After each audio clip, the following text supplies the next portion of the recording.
আসসালামু আলাইকুম বন্ধুরা, কেমন আছেন সবাই? আশা করি সকলে ভালো আছেন। তো বন্ধুরা, আমি আবার আজকে আপনাদের জন্য একটি নতুন ব্লগ ভিডিও বানাচ্ছি। তো আমি আছি আজকে আমার শ্বশুরবাড়িতে। তো দেখতে পাচ্ছেন আমার সন্তানদের।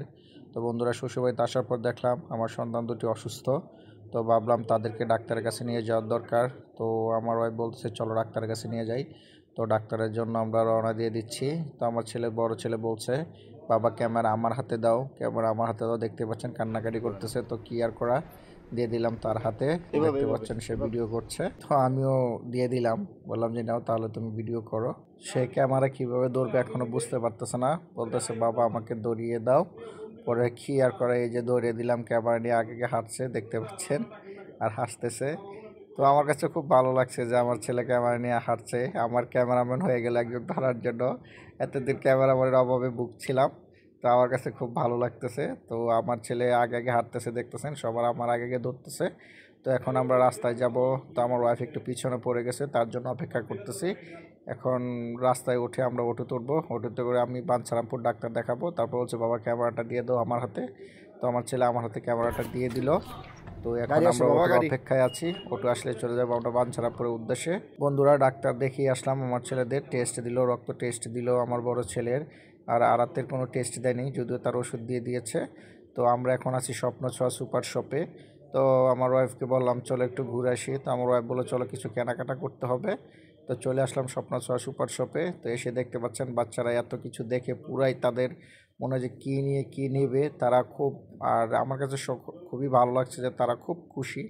তারা ঘুরে ফিরে দেখছে, আর এই পিচ্ছিটা গাড়িটা চালাচ্ছে, এই গাড়িটা চালানো দেখছে। তো ভাবতেছে যে কোথা থেকে গাড়িটা কিনা যায়। তো এই গাড়িটা আমি অনেক খোঁজাখুঁজি করেছি, এই মার্কেটে পাই নাই বলে তারা অন্য কিছু দেখছে। তো আর এদিকে একবার দৌড়াচ্ছে, ওইদিক দৌড়াচ্ছে। তো বন্ধুরা, এই স্বপ্ন ছোঁয়া সুপার মার্কেটটাতে আমি আগে কখনো আসি নাই, এই ফার্স্ট টাইম আসলাম। তো আমার কাছে ভালো লেগেছে, অনেক কিছু আছে। কিন্তু আর তাজ্জব ব্যাপার কি, আসলে হচ্ছে অন্য অন্য জায়গায় তো সব কিছু করা যায় না, দামাদামি করা যায় না। এখানে সব কিছুই দামাদামি করে কিনতে পারবেন। তো এই জিনিসটা আমার কাছে খুব ফানি মনে হয়েছে যে সুপার শপে তো আসলে দামাদামি চলে না, তারপর এটার মধ্যে দামাদামি করে কেনা যায়। তো আমার ছেলেরা হঠাৎ করে পাগল হয়েছে, যে ফু দিলে যে ফোটকা ফুলায়, মানে ফু দিলে এগুলোর মধ্যে থেকে কি যেন একটা ফোটকা বের হয়, এটা কেনার জন্য। তো আমি বলছি বাবা এগুলো কিনা যায় না, কারণ এরা এগুলো পারবে না।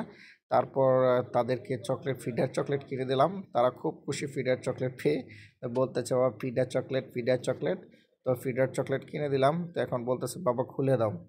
তো কি আর করা, খুলে দিচ্ছি। আর এই ছেলেটা আছে শুধু, মানে আমার ছেলেদের দেখাচ্ছে কি নেওয়া যায় চকলেট, মানে যত লোভনীয় জিনিস আছে এগুলোর দিকে নিয়ে যায় আমার ছেলেকে।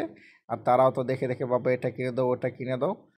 ঘোরাঘুরির পর হঠাৎ করে আমার চোখ গেল ফ্রিজের দিকে, দেখতে পেলাম প্রাইম কলা। তো মনে তো একটু কৌতূহল আছেই যে আসলে প্রাইম কলা কেমন। তো আমি একটা বের করে দেখলাম। তো এটার মধ্যে বন্ধুরা আপনার ডেট দেওয়া আছে, মানে এক্সপায়ার ডেট, এবং উৎপাদনের মেয়াদ দেওয়া আছে, আর কোনো প্রাইস দেওয়া নেই। তো আমার কৌতূহল জাগলো যেটা জানতে হবে কত টাকা। তারপর আমি ওনাদের কাছে জিজ্ঞাসা করি যেটা প্রাইস কত।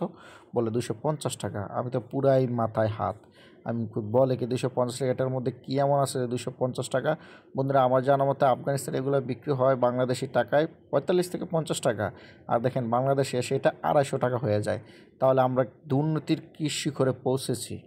এত টাকা হওয়ার কোনো মানে হয় না। 70 থেকে 80 টাকা হতো তাহলে আমরা খেতাম, বা এরকম হলে ভালো হতো। 250 টাকা দিয়ে খাওয়ার কোনো প্রশ্নই আসে না। তারপর হঠাৎ করে ঘোরাঘুরির পর মনে হলো যে তাদের সাথে কিছু ছবি তুলে, কিন্তু না, তারা ছবি তুলবে না। তাদেরকে যতই ছবি তোলার জন্য কাছে আনতে চাই, তারা এদিক সেদিক ছুটে চলে যাচ্ছে, কোনোভাবে আসবে না। আর তো ছবি তুলতে একবার রাজি না। আর তাদিয়ান, তাদেরকে কোনোভাবেই ছবি তোলানো যায় না, এখানেও না বা অন্য কোনো জায়গায়। তাদের ছবি তুলতে বলা হলে তারা ছবি তুলতে কখনই প্রস্তুত থাকে না, বা ছবি তুলবে না। সমস্যা নাই, না ছবি তুললে নাই, আমিও তোমাদের সাথে ছবি তুলব না। তারপর হঠাৎ করে মনে হলো আমার ওয়াইফের জন্য চিয়া সিড নিব। তো ওদেরকে জিজ্ঞাসা করলাম ভাইয়া চিয়া সিড আছে কিনা। বলতেছে হ্যাঁ আছে। তো আমি জিজ্ঞাসা করলাম চিয়া সিড কত করে। তো বলতেছে যে ভাইয়া চিয়া সিড 1 কেজি 900 টাকা। তো আমি বললাম 900 টাকা অনেক বেশি হয়ে যায়, বাইরে থেকে তো আমরা 600 কি 500 টাকা করেও পাই।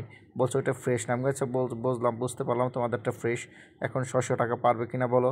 বলে যে না ভাইয়া 600 টাকা কোনোভাবেই হবে না। ফার্স্টে বললো যে আপনি 20 টাকা কম দিতে পারেন। আমি বললাম যে না 600 টাকা হলে দাও। তারপরে এখানে যে মালিক তার কাছে জিজ্ঞাসা করলো, বললো যে ভাই কত টাকা রাখা যায়। তো বললো যে ফিক্সড 800 টাকা। আমি বললাম যে না 800 টাকা না 600 হলেই নিব, নয়তো নেবো না। তারপরে চিয়া সিড নেওয়া হলো না। তো ভাবলাম যেখান থেকে চেয়ার সিট না নিয়ে আমি বাড়ি থেকে চেয়ার সিট নিয়ে নিই, অনেক ভালো হবে আমার জন্য। তো বন্ধুরা এই ছিল আজকে স্বপ্ন সুপার শপে আমরা অনেকক্ষণ ঘোরাফেরা করলাম। তো ওই দিক দিয়ে মনে হয় আমার আদিয়ানের রিপোর্ট চলে আসছে।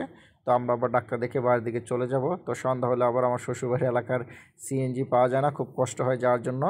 তো আজকের ব্লগটা এই পর্যন্তই। সবাই দোয়া করবেন আমাদের জন্য এবং আমার পরিবারের জন্য। আসসালামু আলাইকুম।